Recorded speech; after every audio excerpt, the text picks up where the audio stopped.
Donald Trump just delivered one of the most chaotic Thanksgiving press conferences in recent memory. Everything seemed routine, until a reporter asked the first question: "Is it true that you personally approved asylum for the Washington, D.C. shooter back in April?" Tragic shooting in Washington, D.C. Are you stupid?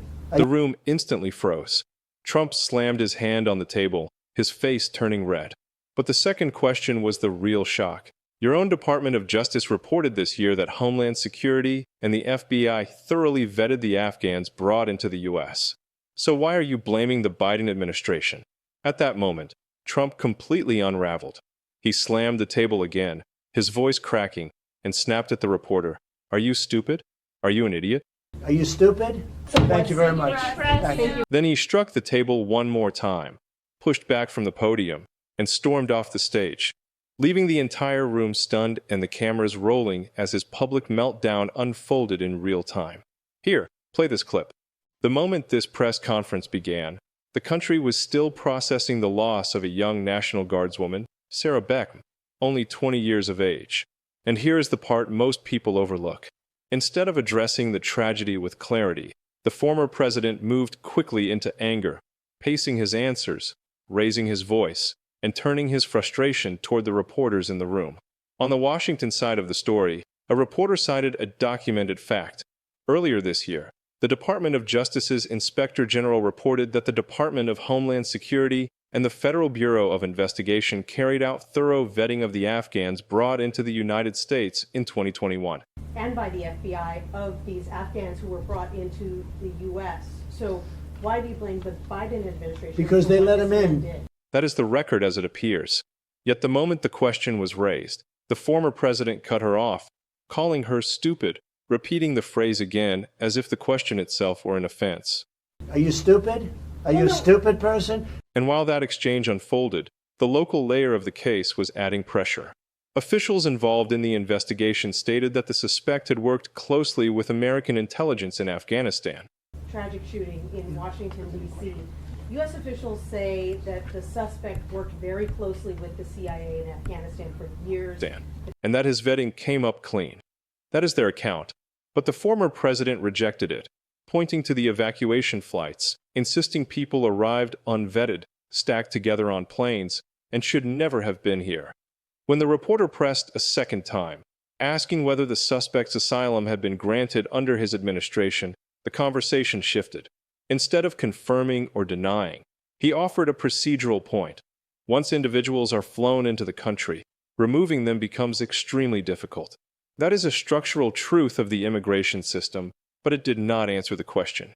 And almost immediately, he ended the exchange, thanking the room and walking away. The longer clip reveals the pattern more clearly. She asks about the shooting. She cites federal officials. She references the Inspector General's findings. Each time, he returns to the same refrain, calling her a stupid person and insisting that thousands on those flights should not be here. And this is where most viewers miss the deeper layer. This is not just a disagreement over one suspect. It is a collision between two narratives, federal documentation on one side, political interpretation on the other.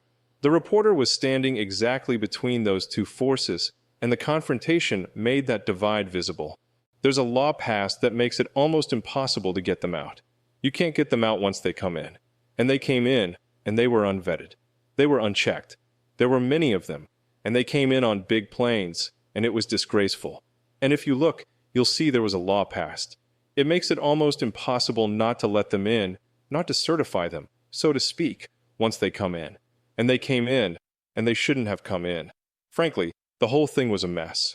The whole Afghanistan situation was a mess. It should have never taken place. If we're going to go out, we would have gone out because I had everybody ready to go.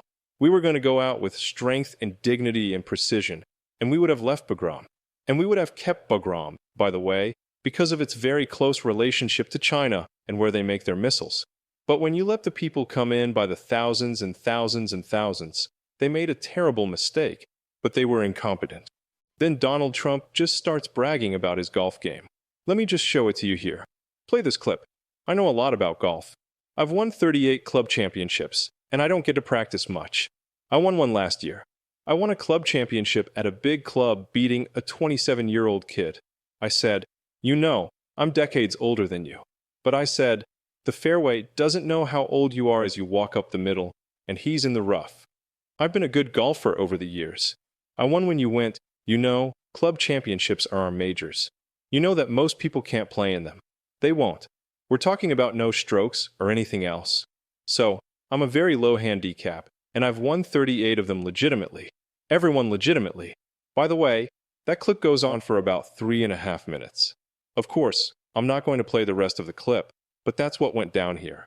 Then Donald Trump talks about how he personally is now designing the Coast Guard ships, the cutters, the boats, and he goes, "I'm an aesthetic person, so I change the way it looks." Here, play this clip. All of these places that get hit by the hurricanes and all of the different, you know, the storms, the big water storms, as they call them, but mostly hurricanes. The jobs you do, the way you go into those seas, I wouldn't want to do it. You want to do it, but I wouldn't want to do it. And I just want to thank you for that. As you know, we've ordered a lot of Coast Guard cutters, brand new, beautiful, the best machines in the world, the fastest, the best maneuverability. They tell me. I said, "How's the speed and the maneuverability?" I'm a good-looking person. I wanted the hull to be perfect. I sort of redesigned the hull a little bit, the holes, but we ordered a lot. And we're ordering icebreakers, too, that you're going to be in charge of. We have 11 of them being built right now. We had none. You know, we only have one in the whole country. Russia has 48, and we have one. And that's just ridiculous. Hey, it was a detour with no factual connection to the shooting, yet it became the center of his next outburst. On the Washington side of the story, the reporter tried to bring the conversation back to the documented details. The suspect was Afghan. He had worked with the Central Intelligence Agency. According to officials, he had been vetted. Those are the stated facts. But the former president moved into a broader allegation, not tied to the case, but tied to long-standing political grievances. He spoke about Somali Americans as though they were directly involved, even though they were not part of the incident at all. At the state and local level, the shift hit even harder. Minnesota has struggled with debates over community integration and public trust for years, but conflating one group with another has always been a point of tension. And when you look more closely, you see how this moment reflects that pattern. He claimed Somali communities were ripping off the country, accused them of sending money overseas, and questioned why the United States supports Somalia at all. These are allegations, not verified findings. But they tap directly into existing frustrations among voters who already believe their states are being overwhelmed or ignored by federal institutions.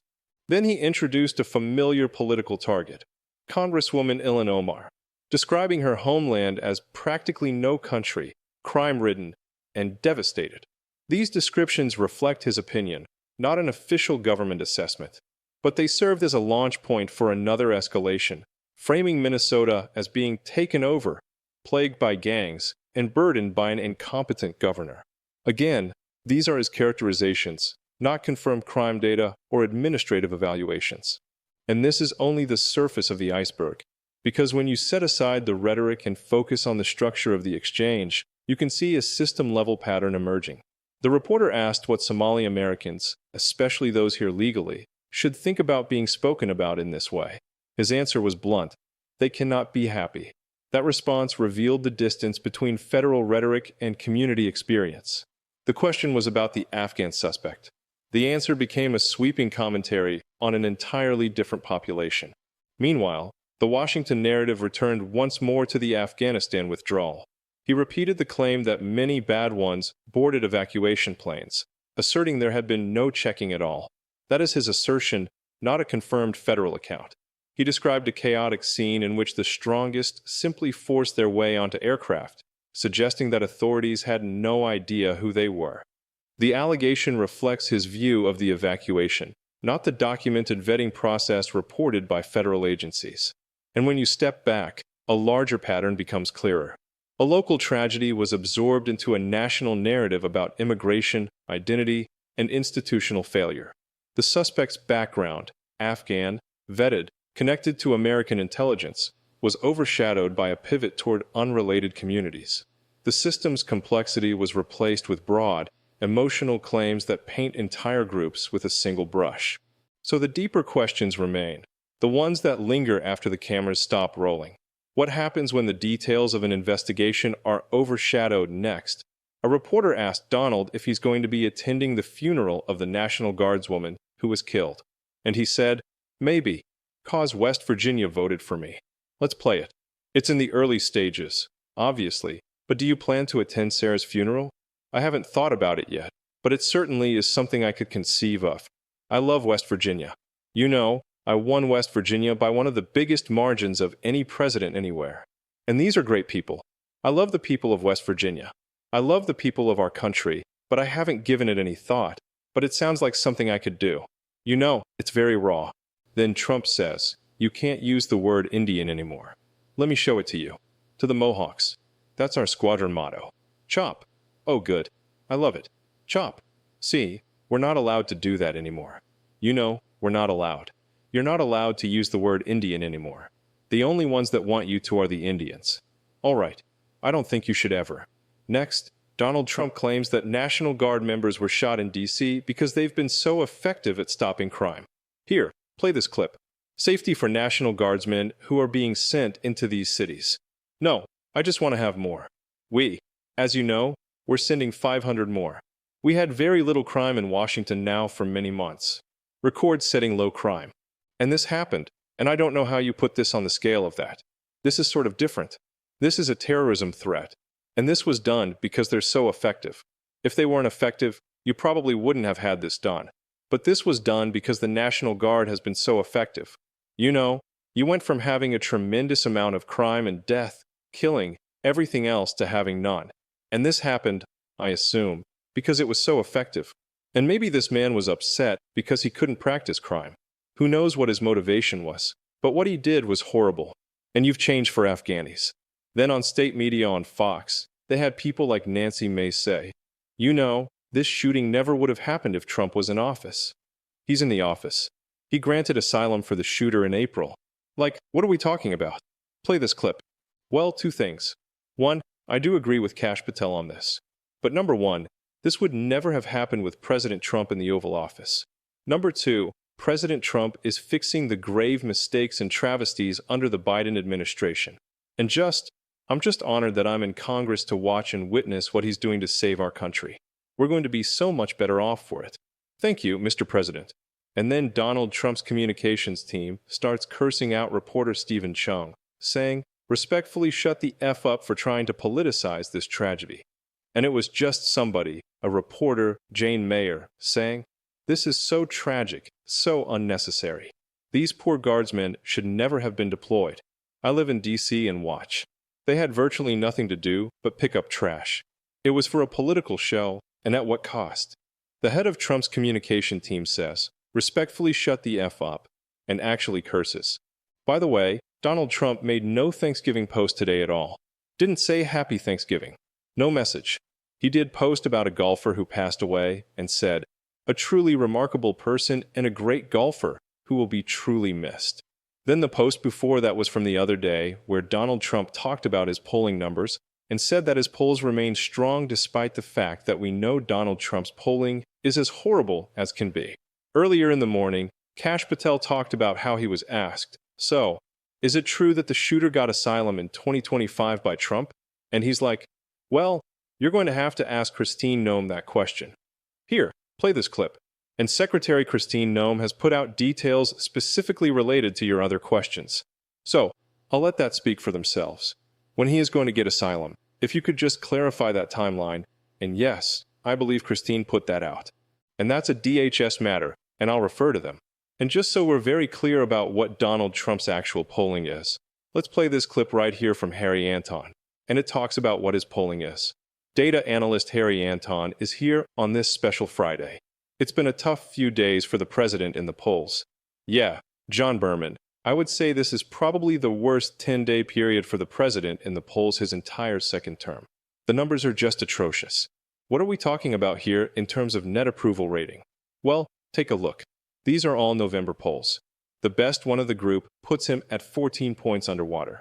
That's the Marquette University Law School poll. Tied for the worst he's ever had in that poll. Fox, 17 points underwater. Marist, 17 points underwater. The Reuters Ipsos poll, 22 points underwater. And then taking the cake, the AP North poll, 26 points underwater. When your best poll has you still 14 points underwater, you know it's truly bad. And it's as bad as 26 points underwater. We're talking about an average well underwater with the deep blue sea swimming with the fishes. And now this is all parties here. If you think this is bad, Harry, if you think this is bad, what is driving these horrific numbers for Donald Trump? Well, why don't we take a look at independents? Trump's net approval rating with independents. Back in January, he was close to even. He was at -4 points. Not great, but not terrible. Look at this number. 43 points underwater with independents in the most recent average of these polls. When you were 43 points underwater with independents, you know you're doing terribly. You can't win with this. If this holds for next year's midterm election, wave adios, amigos. Goodbye. As the day went on, another storyline emerged, one unfolding far from the shouting in that Thanksgiving press conference. And this is the part most people overlook. In Washington, analysts were reviewing the latest Pew Research validated voter survey, comparing numbers from last year to where things stand now. Among independents, the former president had once been neck and neck with Kamala Harris. Today, he is 43 points underwater. That is not a small fluctuation. It is a collapse. A 40-point swing among the one group both parties fight hardest to win. And when you look closer, you see how the two storylines connect. Washington watches the numbers. States feel the consequences. Independents are walking away not because of a single speech or a single controversy, but because of the same issue that has reshaped elections for more than a decade: inflation, the cost of living, the price of groceries, fuel, housing. The everyday burdens voters over 45 know all too well. Back in January, his approval on the economy was 3 points above water. Now, he is 34 points underwater. That is a 37-point collapse on the one issue where voters once trusted him most. And it raises the deeper question: what does it mean when the very foundation of your support erodes? Meanwhile, outside the borders of the country, another storyline was unfolding, one with stakes far higher than any political poll. While the former president was sparring with reporters, Vladimir Putin was holding his own press conference. He stated that Russia would only agree to a peace deal if Ukraine surrendered all of its eastern territories and withdrew its military from Ukrainian sovereign land. That is the demand as he stated it, an ultimatum, not a negotiation. And it added a new layer of tension to a day already marked by chaos at home. But when you place these events side by side, a larger pattern emerges. One leader stumbled through a combative press conference. Another leader asserting hardline terms on the global stage. Washington dealing with collapsing support among independents. Local communities are struggling under rising costs. And a country caught between domestic instability and international uncertainty. By the end of the broadcast, the host delivered their closing message, thanking their audience, reminding them that this movement has grown through difficult years, celebrating victories like winning a Webby Award for Podcast of the Year, and urging their supporters to stay engaged as 2026 approaches. It was a call for continuity, for momentum, for unity within their political community. But it also underscored something deeper.